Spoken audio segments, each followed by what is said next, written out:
Hello, and welcome to a new episode of Station 237. Today we are talking about the crazy month of horror releases that has been May 2026. With me here is Emma. Emma, how are you doing today? Doing pretty good. I'm very, very happy with everything that's in the theaters right now. You're happy with Passenger? Oh, I just see Passenger. Hang on. I meant everything. Yeah, Yeah. I haven't seen Passenger either, but those reviews are very, very scathing to say the least, so I feel like I might not be missing much. Whatever the case, Yeah. folks, today we are mostly going to be talking about, obviously, the talk of the town, which is Obsession, Curry Barker. I almost said Clive Barker. Curry Barker's Obsession and Kane Parsons' Backrooms, which have just swept the global box office for this last week with Backrooms and the last 3 weeks with Obsession. But before that, we're gonna hop into some recent watches because last time we talked, we were talking about Blackcoat's Daughter, and that was a little while ago. We've both watched some things. Emma, what have you been diving into lately? Well, there's been a lot, but I'm gonna keep off from saying Okay, everything. okay. But there's a couple in particular that I want to mention. Yep. Because I've been going to the theater a ton. Because I Oh, sort of dude, I've spent more on the theater this month than like I think any other month ever. It's crazy. Yeah, well, I used to like I was a huge advocate for the AMC Stubs Pass. Like I really utilized that thing like crazy. Like I would go and see that many movies a week, so for me it was a great investment. But since moving closer to Los Angeles, AMC has I mean there's a lot of AMCs, but they're just not very nice. And I know that sounds like such a snotty thing to say, but like We you don't know, have AMC theaters in Canada. That's not a yeah. yeah. So there's actually a Regal down the street from where I live, and like I've been going to that a lot, and it's a beautiful theater. Like it's so clean, it's so nice. Ticket prices aren't terrible. It's like $11, which is really great. Yeah, that's Um, not terrible. Granted, I'm going at matinees most of the time, so I don't know what it's like in the evenings or on the weekends. But um, so I've been going a lot to that. So I mean, anyways, one of the ones I want to mention, just because I think it's funny, is I went and saw Mortal Kombat 2. Hell All right. yeah, dude. So here's That's the thing. Carl Urban's in that, right? Oh yeah, he's Johnny Cage. Yeah, yeah. I think I saw one trailer for it and then kind of forgot it existed until you just said that. Yeah, well, I mean, I think I was one of the few that did in fact go and see the 2021 reboot when COVID was happening in the theater. Which obviously I don't expect like a ton. Like again, it's It's Mortal you know, Kombat. but that's the thing is like I really do love Mortal Kombat. Like I love it so much I would get a tattoo of one of the characters. Like I just love those games. I think they're so fun. Because they're just wild and creative. Um, but so I went to go see the second one. Not really like I know what I'm gonna get, right? Like I'm taking these movies with like a truckload of salt. Like Yeah, yeah, yeah. I A know that if I truckload have of some salt. yeah, if I have like a a series of, relatively great fight choreography followed by a fatality of some kind, like I'm gonna be pretty happy. Like I'm going to. And of course, the big deal with this one was that we were gonna have like the introduction of Shao Kahn, which is like huge. Um, and here's the thing. I had a great time. It's much better than the first 2021 reboot. Like in my opinion, the only good part about the 2021 film was the Scorpion Sub-Zero interaction. But that's Okay. also because it's a great actor playing Scorpion, so it's kind of like um but this is my gripe with it. This movie had an $80 million budget. Okay? Okay. I'm trying to understand for those that have seen the movie or even looked up stills from it. I'm trying to understand why Shao Kahn looked the way that he did. Like I'm not Okay, let pointing me fingers. consult Google on this. Yeah, I'm not pointing fingers at the VFX guys because they either like they had a ton of great companies working on this movie. Like Framestore worked on it, Rising Sun. There's loads of others, like 10 others. I'm forgetting to mention, but it's either that they weren't given enough. In my opinion, it's either that they weren't given enough money, time, or both. But like for the Huh. main villain of Mortal Kombat, like this is the Emperor of the Outworld, guys. Why did he look the way that he did? He looked extremely like in my opinion there were scenes of him where he looked very untextured, like he didn't render properly and just robotic. Like it was just weird.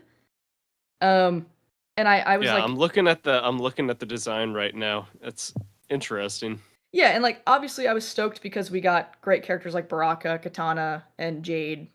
But it also was kind of like we just, and maybe they are planning another film, which they certainly acted like they were, but like we only went between like Shao Kahn's castle, like where Katana is, and Raiden's temple, and it was just kind of a bummer because that world is so diverse and there's so many incredible characters that are there. And sure, maybe they're saving them for the next films. I have no idea. Um, so that was kind of my main thing. The other thing too is um, they have a character in there that is called Noob Saibot, and they don't call him that in the movie. They call him his other name, but I really wanted them to say the word noob in Mortal Kombat 2, so they did not. So I watched that in theaters along with a few other movies like Is God Is, which was great. Is I God saw, is? I don't think I know yes, what that yes, is. yeah. It was actually very good. Um, Sterling K. Brown is fantastic in it. Saw I Oh. Love Boosters. Yo, dude, I've heard so much about I Love Boosters. How was it? Uh, so here's the thing, okay? This is how I always like to start reviews by saying, here's the thing. Um, Fantastic color palette, fantastic cast. Um, However, I think the story gets a little muddled in itself. Mm. There's some fantastic miniature stuff in it. Miniature stuff, stop motion animation. Like there's Boots Riley like really showcases the artistic ability of like applying like a social commentary, but then using these like really amazing stop motion environments and car chases, and it's just great. Um, However, I think there were just a couple things in the story that kind of toppled over one another that really messed up the pacing for me, in my opinion. It was still enjoyable. Like I still thought the script was great. I just think they were trying to introduce too many separate storylines at once. That kind of got me a little bit distracted. Um, but I'd probably give it like a 6 out of 10. You know, like it was Nice. still a really beautiful. Like it was fantastic to watch because of how fantastic the colors were. Um, All I see of it is just, yeah, those like insane bright like colors and the outfits and everything. Yeah. And then the final movie I want to talk about because I feel like you need to watch Suspense so then we can do a podcast on it. Okay, okay. I watched Keeper. Okay. Oz Okay. Perkins. Yes, I'm on my Osgood Perkins kick because I love that man. I think he's a genius. Obviously, I was also prepping because we just watched Longlegs, which in retrospect, really loved. Um, and then obviously with him producing Backrooms, which we're about to be talking about. Yeah. Um, I obviously don't want to say too much because you haven't seen it, but I really thought the movie was filled with a lot of excellent things. And I definitely don't think, I mean, the movie stands at a 50% on Rotten Tomatoes. I don't think it's that bad. Um, 50%. I mean, I knew it was getting mixed reviews. I didn't realize it was that criticized. yeah, I mean, I think the leads are fantastic. They're amazing.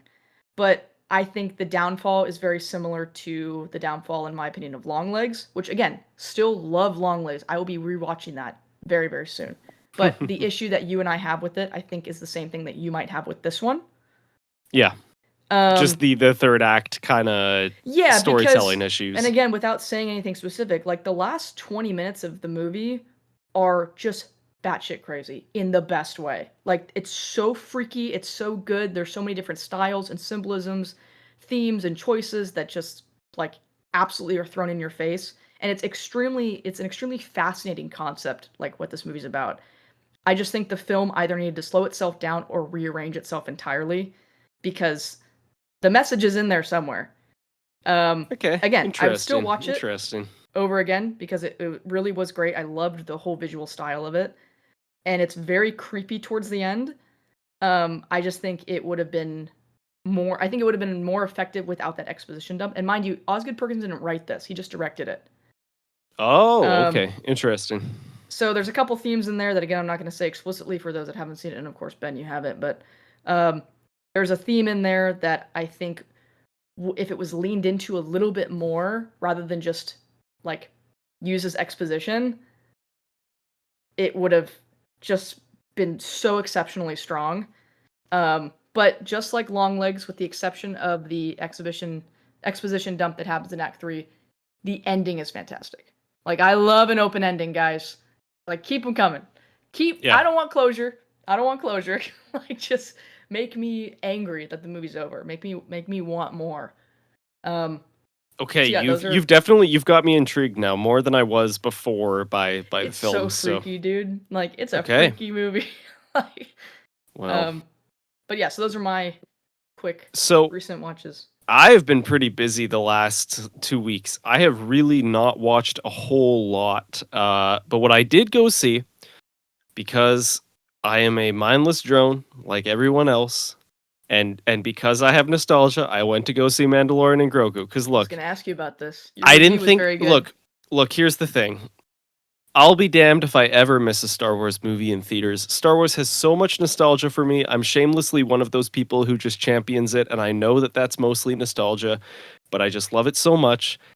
And I've even been someone who's been very. I think personally, I have been able to glean a lot more enjoyment out of the Disney era of Star Wars than a lot of other Star Wars fans have been able to. Obviously, there are a lot of pretty significant misses in the mix, but I think just the context of me going into this film was overall I wasn't thinking it was going to be great, but I was very willing to have my mind changed, and I was hoping I would at least enjoy it because like in the Disney era, first 2 seasons of Mando were fantastic, and Andor is arguably the greatest thing Star Wars has ever made, and Yeah. Rogue One was great, and I think Force Awakens is an incredibly underrated film. And, so anyways, all of that to say, I unfortunately really hated it. It is not the worst Star Wars movie. What Yeah, is? I think Rise of Skywalker Episode 9 and Attack of the Clones Episode 2 are both clearly worse than it. Right. However, I think I feel like I might dislike Mando on the same level as Rise of Skywalker. Wow. Rise Wow. of Skywalker, my issues from it stem from the fact that the story is atrocious and an affront to Star Wars. But the film itself is at least somewhat competently made. It's still terrible. Don't take that as me defending it. Rise of Skywalker is absolute hot trash. When it comes to Mando, it's really not bad. Like, it's basically just like about the same quality as some of the like mid-tier episodes of the show. Like, it's not bad entertainment, but it is so soulless and unnecessary, and it lacks. I feel like everyone on the internet has said this, and I don't want to just regurgitate the same talking points that everyone else is bringing up, but Star Wars did used to be an event, and it simply is not that way anymore because Yeah. this film just feels so unnecessary, and it's so bland, and every scene is in a circular environment because you can tell that they filmed it on the volume, and every Oh no. like it's just it's so soul crushing to see a Star Wars project that it clearly has so little passion and interest put into it, besides just like, oh, let's make a very marketable, profitable movie that we can put in the box office that, like all different audiences are going to go to and stuff. And so while there were plenty of moments within the film that I actually enjoyed myself, when I left, I was like, that was just so like whatever. Like, it's just such a nothing burger of a movie. And so even though it is like, there's no way that I'm going to watch Attack of the Clones with the terrible dialogue and the terrible effects and stuff and be like, yeah, this movie is better than Mando and Grogu. Like, I think if you look at it from a technical achievement standpoint, yes, Mando is perfectly serviceable. I think if you look at it as a message for what it spells for Star Wars as a whole, it's just like a death knell for my interest in the franchise, because I'm like, it is what it is with the shows, the Disney Plus series. Some of them I've been into, some of them I haven't been. But the fact that there's actually a mainline film now in theaters where I was just like, I just don't care. Like, as much as I hate Rise of Skywalker, at least that movie actually got me to care. And at least, like, to me, like, it feels like it's at least significant, even though it's significant for reasons that I don't enjoy. Last Jedi gets so much hate, which I think I don't think Last Jedi is a great film, but I think it gets too much hate because at least it dared to try to do something a little bit different, push the envelope a little bit, which is just the opposite of what this film does. It plays it completely safe at every single moment. And yeah, it just genuinely felt kind of like a waste of time, and I was so sad walking out of the theater. So that was my experience with Mando and Grogu. So I Sigourney think Weaver did not help. Sigourney Weaver was none of the characters are characters in this movie. They simply exist as plot devices to move the story forward, and it feels very episodic like a TV show. But like Yeah. it's just I don't know, man. It really made me sad, but it is what it is. I think if they release this on Disney Plus as like a little like either as a movie as it is currently structured as or just as like a mini sort of side story, like a mini series like 4 episodes long or whatever, I think it would have been better received because when you have the big screen that comes with expectations and when you're watching Yep. something that very clearly looks like it is the exact same quality of everything you've seen on Disney Plus, like that quality is fine for Disney Plus, but I don't want to pay, what a month's Disney Plus membership costs for just for a movie ticket. So all in all, it has me a little concerned for the future of Star Wars. I feel like we've completely reached just like the corporate. I hate that the word slop is so overused these days, but just like corporate slop Star Wars, where it's just like I don't know, doesn't have the magic anymore. That's my 2 cents. I've been rambling for too long, anyways, No, and we I got think more that's movies to fair. talk about. But It's always fascinating to me what determines like something that Disney Plus will just have on its like streaming service as like a movie versus what they'll put into theaters. Because like for instance, Werewolf by Night, that was immediate straight to Disney Plus, and I really enjoyed that one. And it's I kind of love like I love Man Thing in that short or yeah, that like that that what one would off. determine? I just it's always curious. I'm always curious to see like what because I mean I haven't seen Grogu yet. It was on my list, and I say was because I don't know if it is anymore. Like for like a Yeah, movie ticket price. I gotta be honest. You're there's no reason to see it in theaters. There's not a single reason to see it in theaters. Just wait until it's on Disney Plus. Check it out. Watch it in the background while you're like working on Like, something, and while I'm you'll like probably have a painting great minis or time. something. Yeah. Oh, hold on. I'm sorry. I know you're in the middle of saying something, but I know I'm going to forget about this if I don't say it right now. No, you're good. In a movie filled with so many Easter eggs, and oh, did you see that it's almost kind of obnoxious?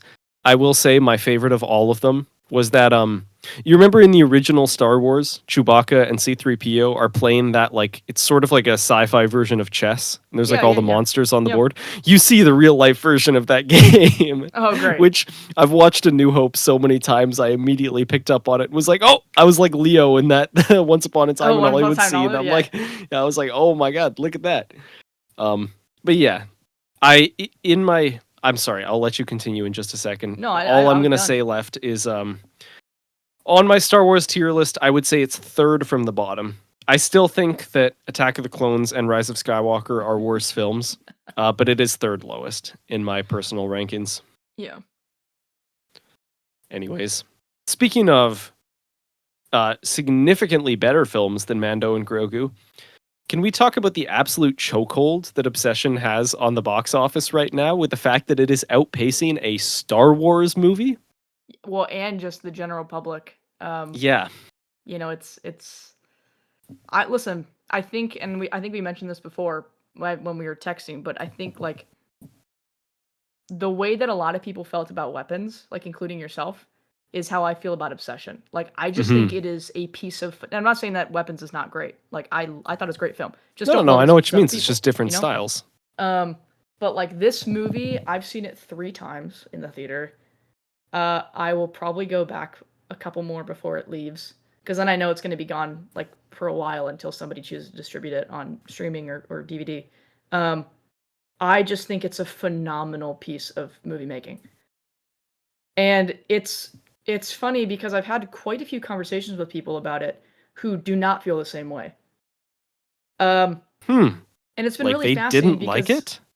well, yeah, it's a little bit of both. So I can, Okay, if okay. we want to have like a more of a proper discussion first, and then I tell the story, or you want me to just go straight into it? Oh, just dive into it. We'll get Okay, around for to talking sure. about the movie. So I saw it opening weekend. I think opening day actually, or the day before, the Thursday or whatever. Full house, fantastic audience, just very reactive. I had a great time. Um, and then I think I texted you after and was like, "This is my favorite movie I've seen in You such a did, long yeah. time. You Like, told it's me. probably my favorite horror movie I've seen in theaters. Period." Well, Um, the only time I can remember in recent history that a horror film got this kind of word of mouth was Sinners. And I mean, Sinners is only kind of halfway horror. yeah, that's Um, my thing too. Is like I've said that too because like obviously people classify Sinners as horror, and by all means they absolutely can. I don't know if I see it full. It's kind of like Silence of the Lambs. I don't really see Silence of the Lambs as horror, but I can understand the adjacent angle yeah, that people I'm. would categorize it as. We are on the same page for that. Um, but so I saw it once, and then I think it was later that weekend I saw it at like an 8 a.m. showing again because I was like, I'm just gonna start my day like this. Um, and That's then crazy, I dude. saw it again on Saturday. I took my wife to see it because I've been talking about it like crazy, and I'm like, well, you need to see it so I can actually like tell you things about it, and like we can actually have a conversation about it. And a lot of the people, interestingly enough, that I've had conversations with, not her, she loved it. She thought it was an incredible movie, and she's not normally into that type of stuff. Not really a big horror fan. Um, Hell yeah, Chloe. yeah, yeah, but a lot of the people that I've had discussions about it with, who were not as big of fans, are women. And it's interesting because to Because me, is it because of just the uncomfortableness of like the what's going on in the film, or I think that's part of it, but also that's the point. yeah, Like that's what it's I was sort of gonna this say. weird disconnect where I'm checking, and again, I rarely actually rate things on Letterboxd because I just literally use it as a digital library. Like I'm just logging everything I'm watching. Um, but I have been looking at people that I am acquaintances with, and I say that very lightly because I just don't really keep in contact with them. But people I went to school with, and some of their reviews of the film, and it's just not cutting it with them. Damn, And I that's think crazy. part of it, and again, this is like for And this those listening reads that as went. a film that film school people would like. Well, so that's what's interesting to me. Like, I actually find the discourse of this movie relatively fascinating because, again, I'm not one to say that, like, oh, this film has a definitive message or, like, this is what you have to think because it wouldn't be cinema. Like, there wouldn't be interpretation then. Um, but, I've seen a lot of people write about the sort of overshadowing ideas of almost as if the film is um, amplifying misogyny, and I'm like, well, yes, you got it. That's the point. I think there's a, Yeah, but then also, they're meanwhile, very explicit about the fact that the main character is like an irredeemable piece of garbage. yeah, It's not like they're saying that that is a thing to be celebrated. yeah. Well, I mean, like, sort of in the midst of that, I think again, like, obviously, I come from a bias. I love horror. I'm always going to give it the benefit of the doubt because in my experience, and this is I'm going to say in all caps, in my experience, um, being in film school and talking about horror and being a fan of horror, you are sort of it's a very outcasted genre. Like people do not give it the attention. If they do give horror the attention, it's foreign stuff, which is totally fine because again, like we've talked about before with other movies like Pulse and all that, there is a cultural difference between horror films of foreign descent versus like American horror. Like there's a clear thing there, but I think sometimes that's taken a little bit too seriously and it's kind of like, well, if the foreigners do it better, then there's no way that Americans can make a compelling horror film. And I think that's just utter BS. Like I think that's just not right. Um and that's what I experienced obviously in my time at film school was like almost fighting for horror, which sounds so stupid because I'm not a hero. I'm not like it wasn't like a crazy story or anything like that. It just always felt that way. There was always a general vibe Yeah, um, yeah, that yeah. like these movies just weren't appreciated or given the attention or merit because they were so explicit in certain themes that were purposely placed to make people uncomfortable. Um, unless, like you brought up with Sinners, it's a director that everybody respects and knows makes incredible films. I'm like, oh well, Sinners is a phenomenal horror film, and I'm like, it is 100%. It's one of my favorite movies ever. Well, favorite movie of last year. Um, but like there are other filmmakers out there that make really good Yeah. stuff. Um, I mean, again, Sinners is just a amplified Dusk Till Dawn in a way. You know, like there are a Yeah. lot of Well, similarities between the two films. and we're getting Um, the inverse of that, like big prestige name attached to a title to sell it. Because in the case of Curry Barker and Kane Parsons, like, I mean, the name, like the Backrooms IP got a lot of butts and seats for Backrooms just because that's a popular, sort of like internet cryptid mythos sort of yeah, thing. Um, but in terms of Curry Barker, I mean, I had heard of Milk and Cereal before Obsession, but I didn't know who he was. I heard Curry Barker and I figured it was like a Clive Barker nepotism situation yeah, or no, I something, thought so too. but I think we talked about that. yeah. Um, but I mean, that's the other side of it as well. Is I think if a studio like A24 or Neon is attached to a horror film, it sort of automatically, at least again, in my experience with people that I'm familiar with, directly with film studies or anything like that. If a horror film is distributed by A24 or Neon, it is automatically on a pedestal of like, oh, this horror movie is so intelligent and whatever. And it's like, yes, but like sure, A24 is phenomenal with picking scripts and giving chances to filmmakers like with the Filippo brothers with Talk to Me, Bring Her Back, Neon with Long Legs, other Osgood Perkins stuff. It's 100% that Neon and A24 are at the head right now for this Yeah. genre. Like 100%. But again, it's like, yeah, I loved Hereditary, thought it was great, but I think there's other stuff out there that's, in my opinion, more effective, and that's just how I feel. Um, I'm curious what ripple effects we will feel from the massive success of Obsession, similarly to how after Hereditary came out, that was a significant sort of like watershed moment in horror. I'm curious, like 2 years from now, what are films going to be borrowing from this? Like what lessons are people going to learn in terms of like the screenplays or the films or whatever that they make and they present? Just with this sort of shifting, it's not that it's a shifting audience, it's just that there's a younger generation now of filmmakers that are starting to become increasingly relevant as the years go on, and with that obviously new generation comes new perspectives and new kind of styles of horror. And I said a couple months, I can't remember, but a little while ago I said I think it's fair to say we're in the golden era of horror right now. We've just only very recently kind of been clued on to that. And I think there's such a clear indicator with films like this and with like new sort of concepts, new ideas. And it's not a new concept because it's that, it's the monkey's paw curling type story, like One Wish Willow type thing. You've seen those a million times, but just the I don't know. It's kind of, it just reminds me of the impact Hereditary had, where there's something about the execution that's a little bit different, and it just feels like it's the start of some sort of like new horror movement or something. yeah, I mean, the last sort of little thing that I'll say on my rant before I obviously want you to talk about the movie Yeah, as yeah, well, yeah. but one of the things the reason why I should say for people listening, when Ben first saw this movie and was texting me about it, he was very confused that I described the movie to him as cozy, which is a Yeah, very I was strange I was word to gonna bring use. that up about 60 Um, seconds from now. Here's the reason why. Insane. Here's the thing.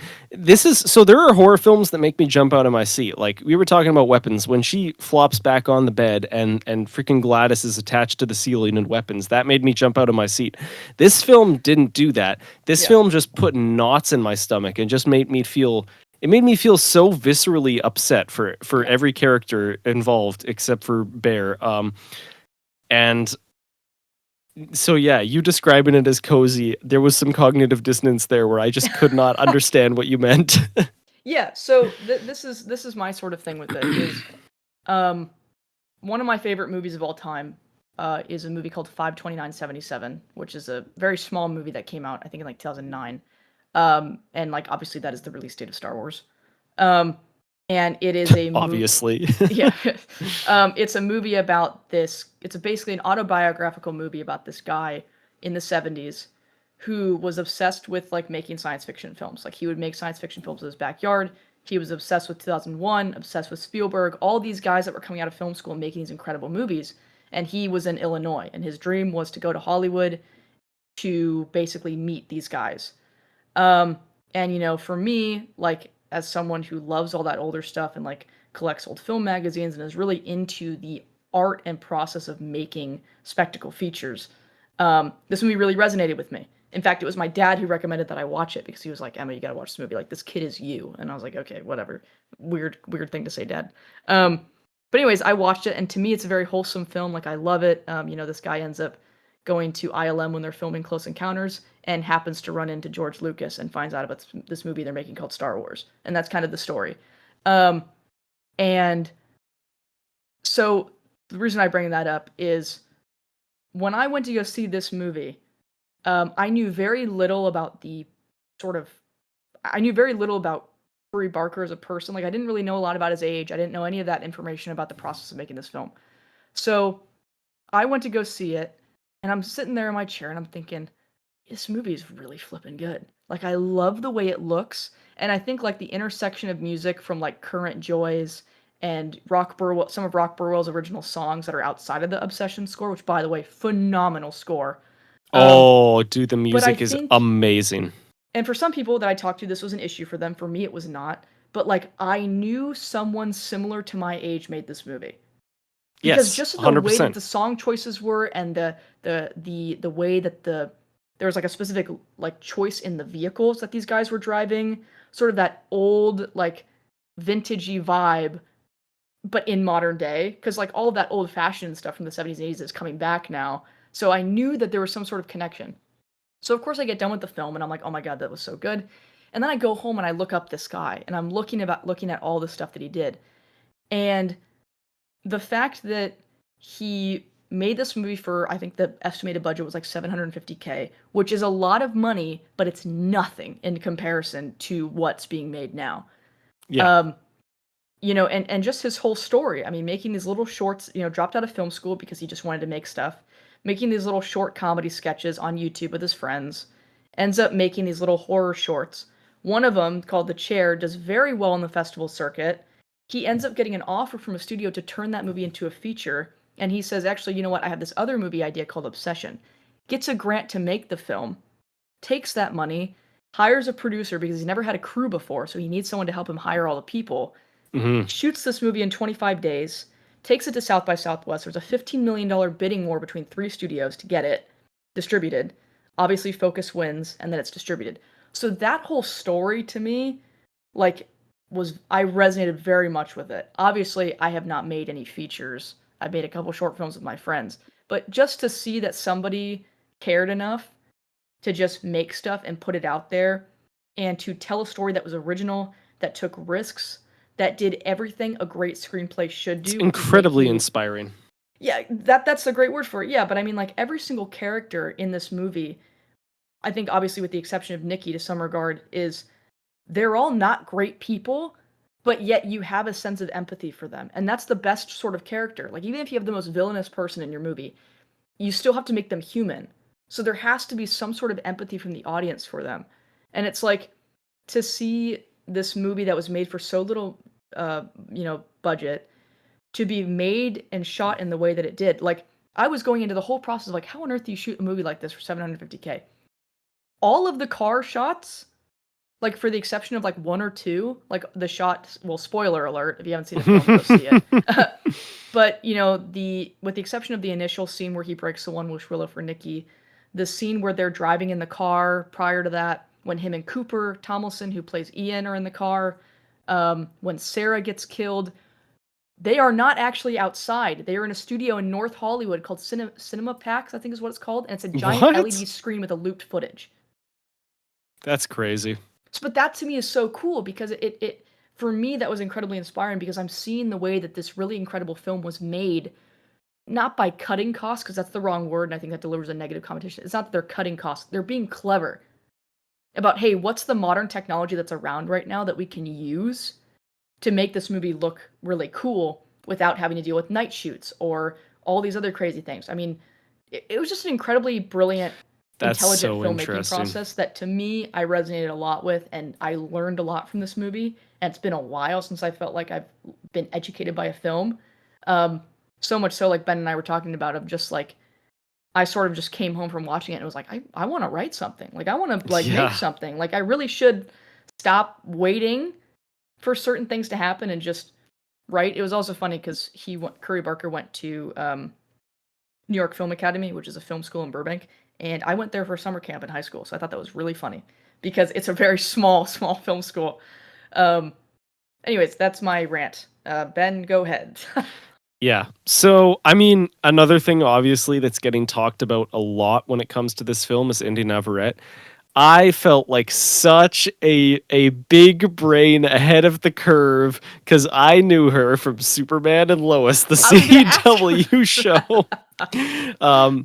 Yeah, no, she was amazing. Uh, Genuinely fantastic. I mean, so many people are singing the praises of that performance. There's only so much you can say. But just the physicality of the performance. I mean, there's that one scene that just haunted me when she's standing in the corner crying in the middle of the night about how she doesn't think he loves her as much as she loves him. And there's that really creepy look on her face where it looks like it's like shifting into someone else entirely. Seeing the behind the scenes of the makeup that they did on her and stuff for that was so cool, but so much of it is still entirely on her, like the way Yeah. she's moving, the ridiculously gigantic facial expressions. I saw a lot of people comparing it to like a lot of the great horror performances, like Isabella Adjani and Shelley Duvall and Florence Pugh and Midsommar and stuff like that. Like, I mean, I think she's right up there. Yeah. Amazing. I just had to put that out of the way. But yeah, so this movie, when I saw it, I texted Emma and I said, I think it was the scariest movie I've ever watched. And I actually 100% stand by that. And that sounds like hyperbole. So give me 15 seconds to explain what I mean. It's like what I said before, where it's not like I'm like jump scares and like blah, blah, blah. But this movie just genuinely made me feel so sick to my stomach in the most beautifully twisted, wonderful way, where I felt so paralyzed because, like, especially in the car scene with Sarah, where like you know exactly what is coming, and it is so clearly telegraphed out ahead of time that that is what's going to happen, but yet somehow when it happens, it still makes you jump. And that's just the way this entire script and this entire film was for me. It's like there was nothing that surprised me other than how far they were willing to push things when the thing that happened that I expected to happen would happen. Like with Nikki going crazy, with the stuff with Sarah, I love how little restraint this movie has. And yeah, it made me so wildly uncomfortable, but not in a way that ruined my movie going experience, in a way that made the whole experience where I'm like, that was amazing. And you know, I feel like I'm someone who's so desensitized to horror at this point because it's all I ever watch. So the fact that a director is able to actually like really unsettle me to that degree, pretty, excuse me, I'm sorry, I keep hiccuping, pretty spectacular. I saw it twice in theaters. Both times was a packed house, and I think it was one of the most fun, reactive audiences I've ever been a part of. At least, especially on the first time I watched it. Just the absolute like hooting and hollering that was going on, like it. Anytime anything crazy was going on, and just the ripple effect that you could hear throughout the audience whenever some crazy thing would occur. I loved it. We talked about the score. I'm just going through my list of everything that I loved. We talked about the score. The score is incredible.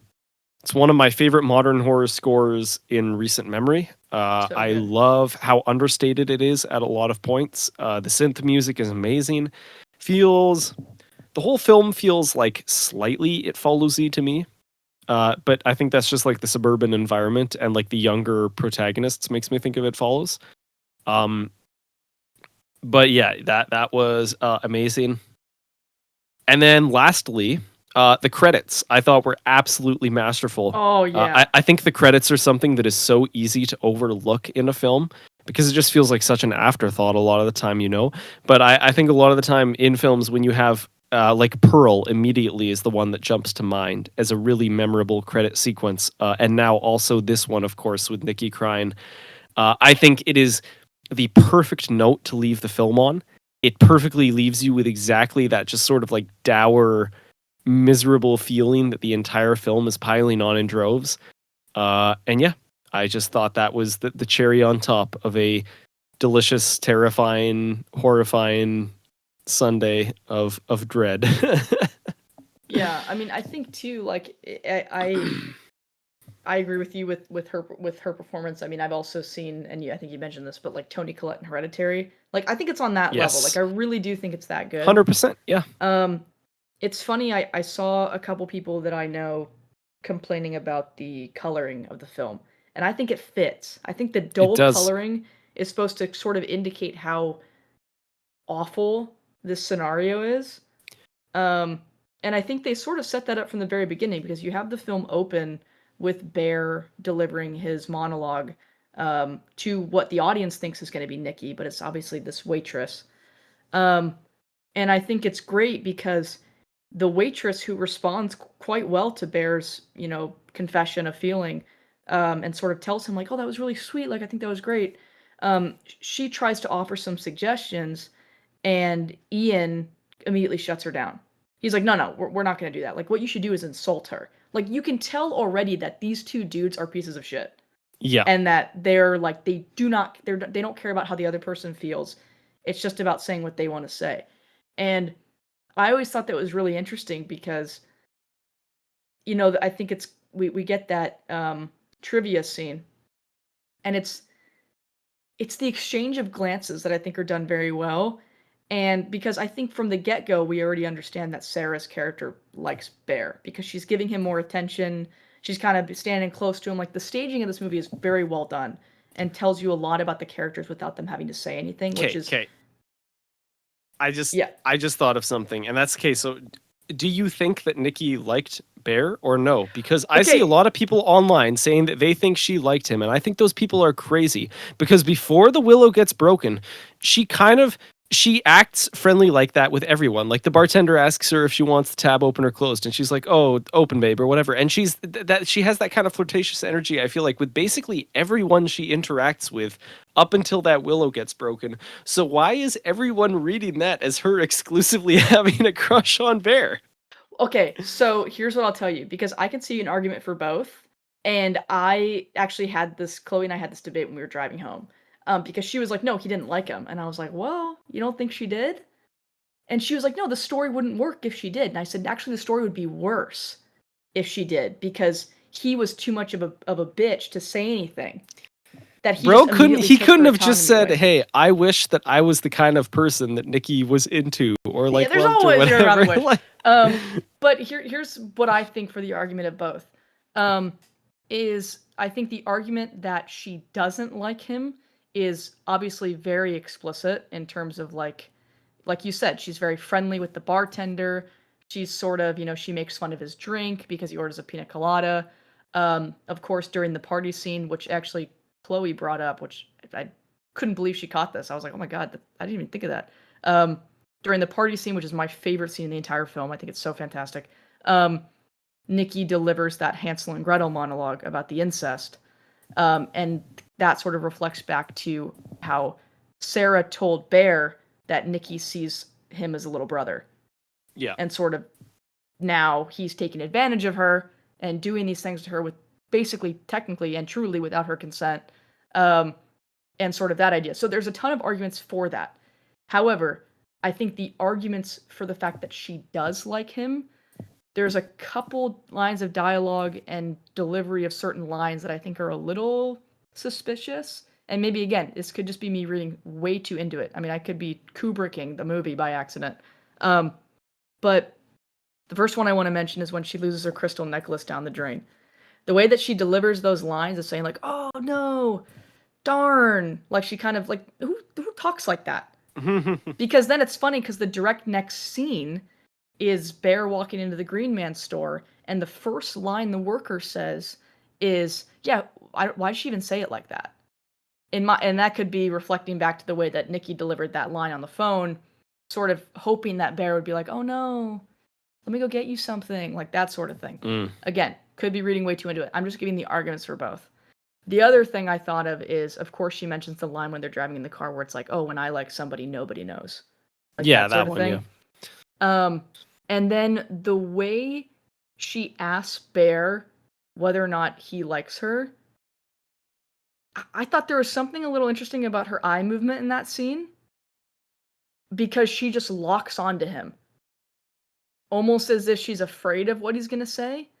And then when he's like, "No, no, like I just see you as a friend," her eyes kind of dart kind of around a little bit. She's like, "Okay, great, cool," like that sort of thing. Which Mm. again could also be an argument for the other option. I don't really know because my brain is way too wrapped up in the possibility of either or. Because again, I think it would be actually even more of a horrific and tragic story if she did like him.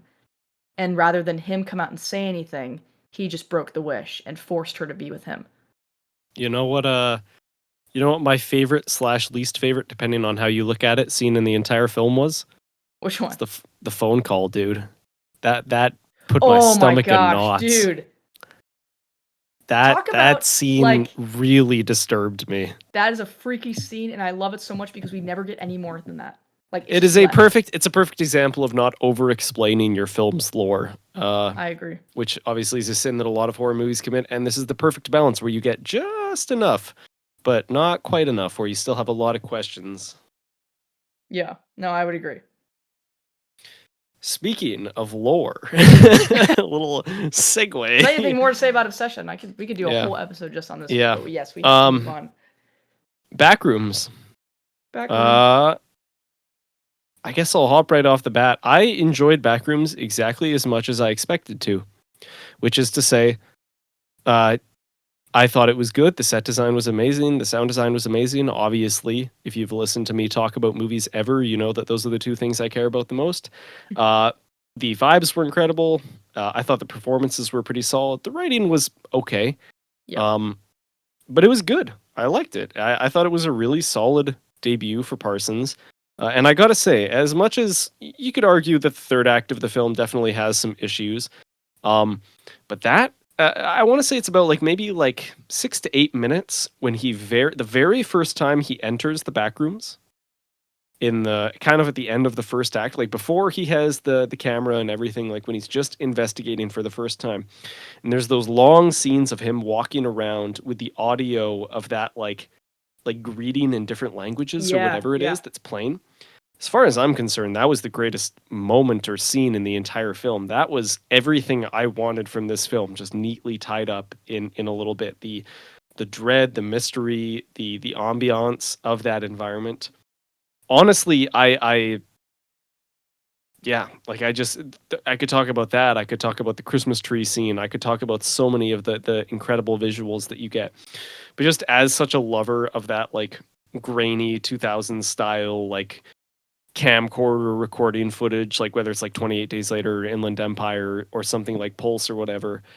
Yep, this film was right up my alley. I think I was pretty much the perfect target audience for it. Yeah, that's my first impressions. What did you think? Yeah, the funny thing is I realized this when I got back home is that I sort of like I was very, very aware of the back rooms, but never actually watched any of the stuff that was on YouTube. And I think that's primarily because like that whole when did that come out? 2020, 2021, like around there? Something like that. I remember Yeah. watching the original shorts when he uploaded them on Yeah. YouTube. I was just off the internet that year. Like for every single movie that came out that year, I didn't see like it was just weird. Anyways, long story. But anyways, so I knew about it though just from like passing and obviously, the brilliant use of Blender and all sorts of incredible VFX software that Kane Parson is, versatile in. So I knew who he was and I knew that this thing was going to be happening.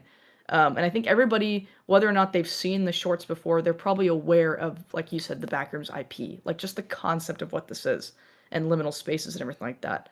Um, I really enjoyed it. Like you said, for me, the standouts were the sound design, both with the diegetic and non-diegetic stuff, Yeah. and the soundtrack, as well as the visuals, were just stunning. I I'm a was really huge pleased. I was yeah, really pleased that they used Everywhere at the End of Time in the soundtrack. That made me happy. I'm a big fan of Renata Revense, or however you say her last name, just from her, work with Joachim Trier and other great filmmakers. So I was really excited to see that she was attached to a movie like this. Just seems very left field, but like not in a bad way. Mhm. Um, so I agree with you. I think the script was a little rough. Especially in that beginning when she's being the therapist, like her lines just felt very flat, and I don't think that's on her, because she's a phenomenal actor. And maybe that was intentional. Like maybe you were supposed to kind of think that this person is sort of flat, and then we get a little bit more of her. Um, I think my thing with it, and again, this is not enough for me to like be like I would give this movie, a low rating because I'm probably gonna go see it again this week before I leave out of town, just because I want to start my weekend off terrible and great. Um, but I thought it took a little bit to get started, like kind of took a little bit to get the ball rolling. And maybe that's because you do kind of have to set up a bit of a background for people that aren't familiar with this. Again, not because the characters are involved in the shorts, but I'm just saying like this is a very large concept to understand if you're not familiar with any sort of background on this franchise, or I should say, like you said, this IP. Um, but the Christmas tree scene was my absolute favorite. I think you asked me this So about good. long legs, but I think anytime a horror film has a 2004 Christmas tree with multicolored lighting, it automatically gets like an extra 3 stars for me because it's so terrifying. Because the lighting on it is so weird and like uneven.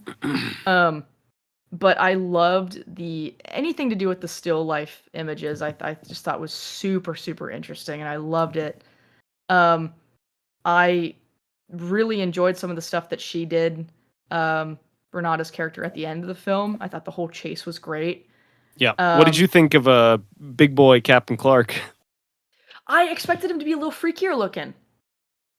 I think I would agree. It definitely, obviously, spoilers here. I definitely wasn't expecting the bite, just Oh for yeah, him to just start munching on the dude. yeah, you get it. Yeah, Um, munch munch. that definitely kind of like made me jump a little bit, or not jump, but I was like, oh my god, what in the world?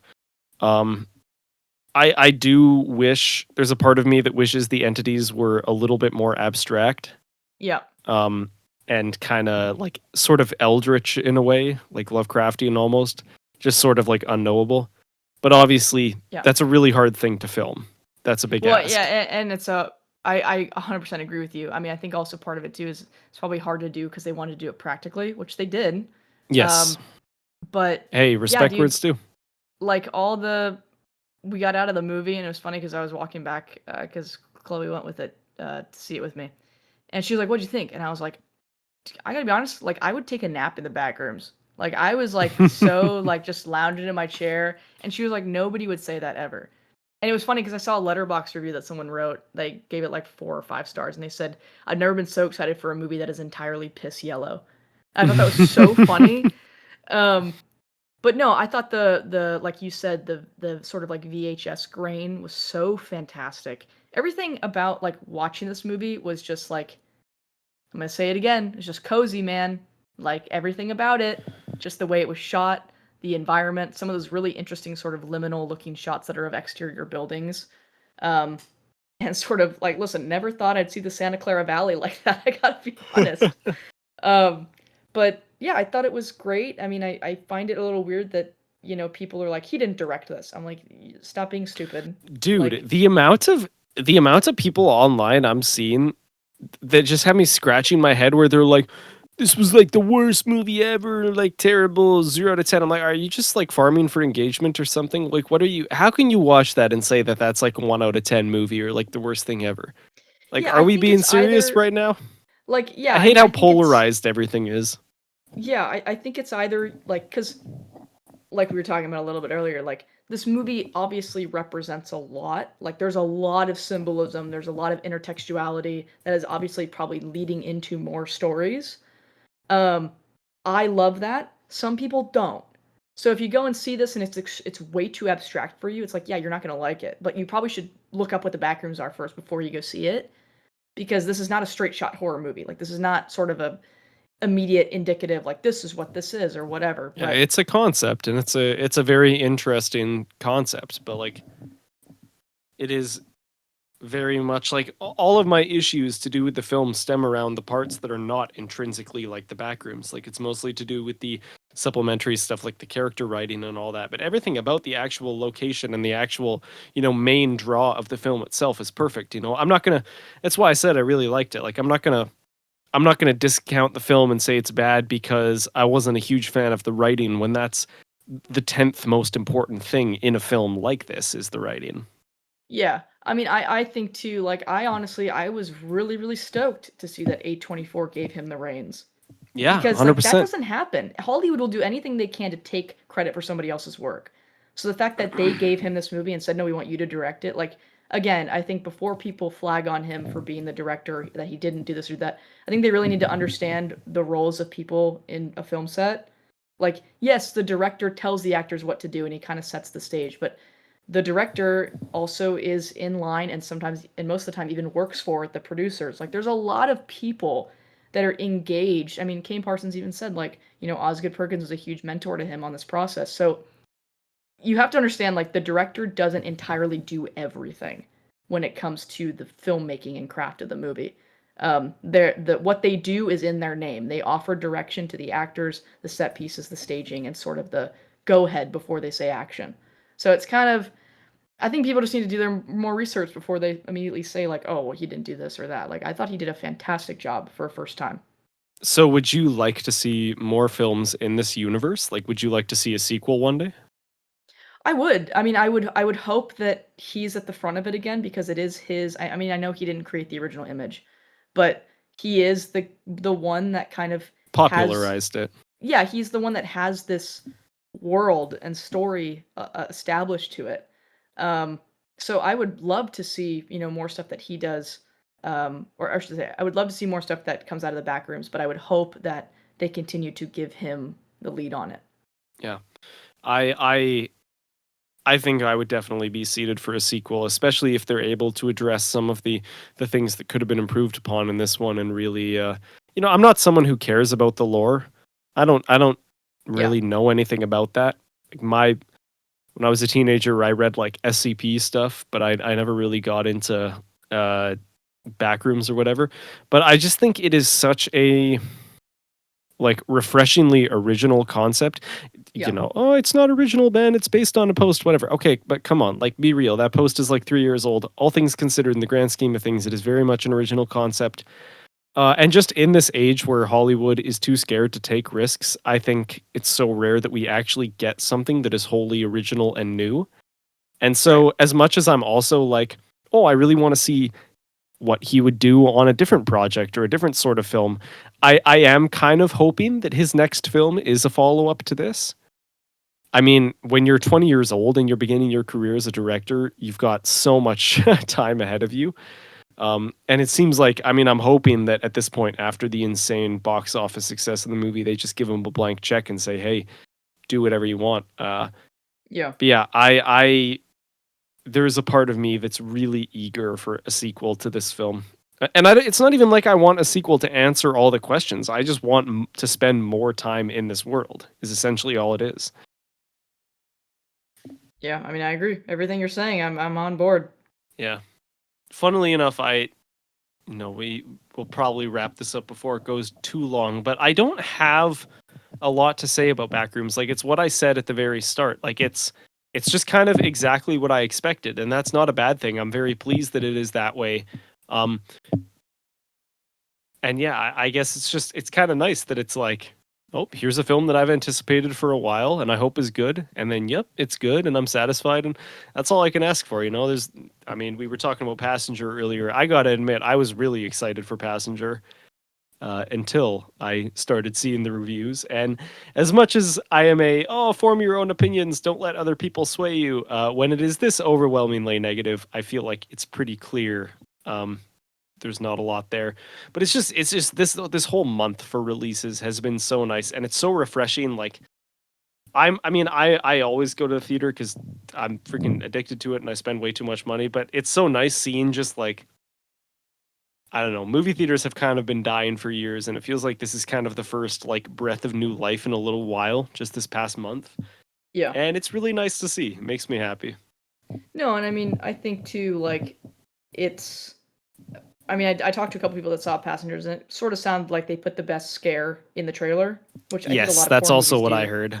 which is I also unfortunate. heard that, I mean, look, can I just kind of spoil something? Yeah, yeah, I heard that basically the cool stuff you see in the trailer is essentially a flashback and isn't Uh, actually like really that much what the movie is about. And apparently it's very kind of, I saw a lot of people who were like, this is some kind of sneaky marketing. Like I feel like they were doing a little something something here. yeah. Well, folks, well, unless Emma, do you have more you want to say about Backrooms? Well, I was gonna ask you too what you thought because I loved it. What did you think of the really quick shot that was the ending of the film? Uh, I don't know. I liked it. I don't.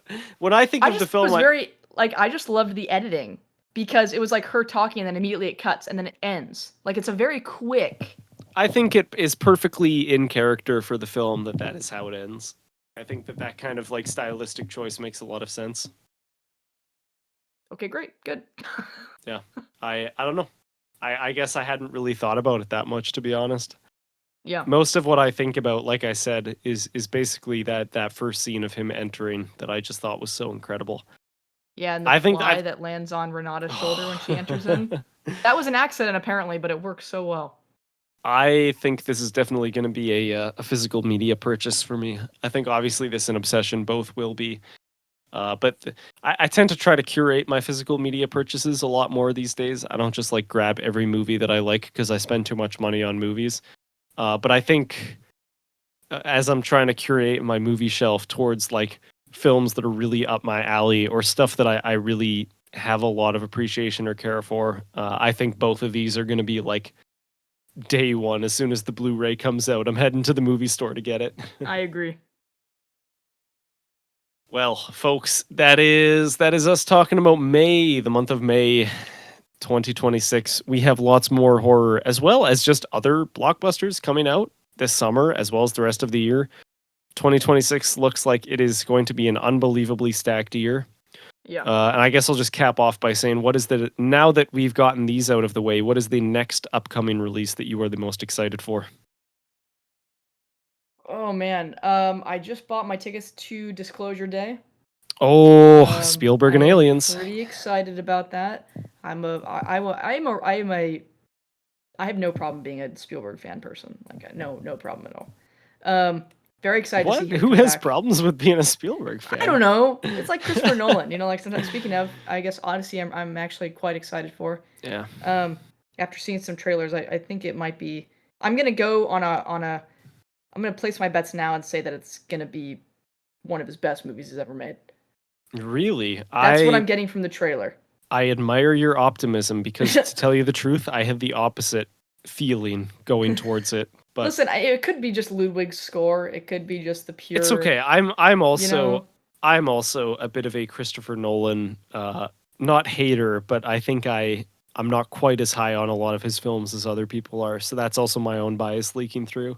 Yeah. I'm I trying to think of think what else. I mean, I got to be honest, I think it's clearly Supergirl for me, Oh, which for might sure. sound Yeah. like I don't know. That might sound silly, but man, I just loved Superman so much last summer. That moved me. I think I've seen it 3 times now, and it just puts me in such a good mood every time. It's one of my favorite superhero films, if I'm being honest, at Yeah, least it in looks recent really years. fun. I've seen a couple Um, new trailers for Supergirl, and it looks great. and I have a lot of look.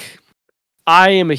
I was talking about earlier about how I was a Star Wars nerd. I'm a nerd with so many classic nerdy things, and comics is of course one of them. And I've always been more of a DC guy than Marvel, and I'm just so happy that DC looks like it's finally got picked itself up, is back on 2 feet, and actually knows what it's doing again. So Yeah. I'm pretty stoked for Supergirl.